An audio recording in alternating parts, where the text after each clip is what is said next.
Have you ever imagined the most confusing job in the world? That day, I ran alone, crossing the southern part of Afghanistan. The wind whipped my face, dust clung to everything, and fear was my constant shadow. Even the stones on the ground felt like they were attacking me. A policeman approached and, without much explanation, escorted me across the Afghan border. I said thank you, but deep inside, I wasn't sure what I was stepping into.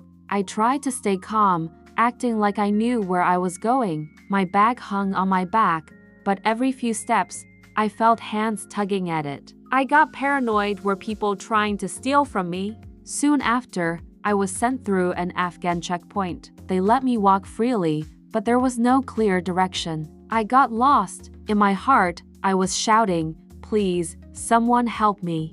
I saw a group of children running toward me, asking for money. Some of them I gave food to, but it was never enough. They weren't angry, just desperate and hopeful. They were so pure. Some even thought I was a Buddhist monk, probably because of my Asian face. But I didn't have much money. All I could do was wave goodbye and silently pray for them. This was, without a doubt, the most difficult path I've ever walked. About a kilometer of pure struggle. Pakistani police still watched me from behind. Meanwhile, my car kept driving along the road. Every time there was a scam or trouble nearby, the police acted quickly. Even without weapons, they kept the peace with just their presence. But they looked exhausted. So much tension. So much pressure. This country bears so much weight. I finally arrived at an inn in one of the cities of Afghanistan, and I want to tell you a little story.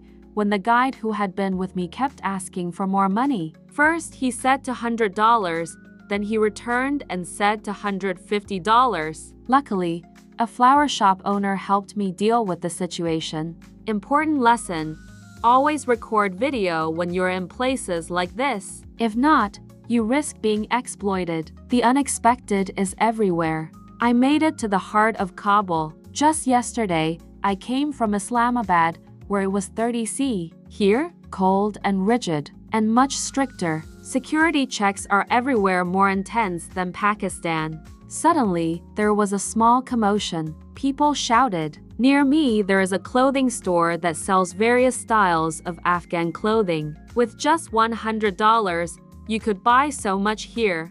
I walked into a local nang shop, Afghanistan's traditional bread. It was packed. Vendors offered nang at unbelievable cheap prices, only around 10 cents. The taste? I think this tastes really good. Outside, there was an antique store selling items said to be millions of years old. Then I saw their traditional clothing, absolutely beautiful, but you won't see people wearing them casually. These are for weddings or major celebrations. Some outfits cost as little as $5. I found a local restaurant that let me try traditional food, even though it wasn't yet time to break fast. They gave me a local pastry, a mix of meat and sweet dough. 1 kilogram cost about $4.5. Then I tried Afghan ice cream. It was thick, cold, and unlike anything I've ever had.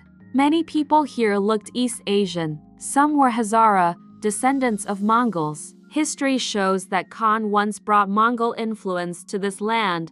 My appearance confused people. I looked local, but my clothes and hair revealed I was a foreigner. They spoke different languages here, including Bosnian in some places. I saw children carrying water containers, climbing hills just to fetch water for their families. There's no running water in many homes. They must prepare everything manually. From atop a mountain, I saw colorful domes. At first, I thought they were houses, but they were makeshift shelters, possibly protection against weather or conflict. Children played on the dirt, smiling, kneeling, laughing. From Kabul's highest point, I stood in silence. The view was wide, raw, and humbling. This is Afghanistan, a land full of pain, hope, and strength, and all I could say was, amazing, truly amazing.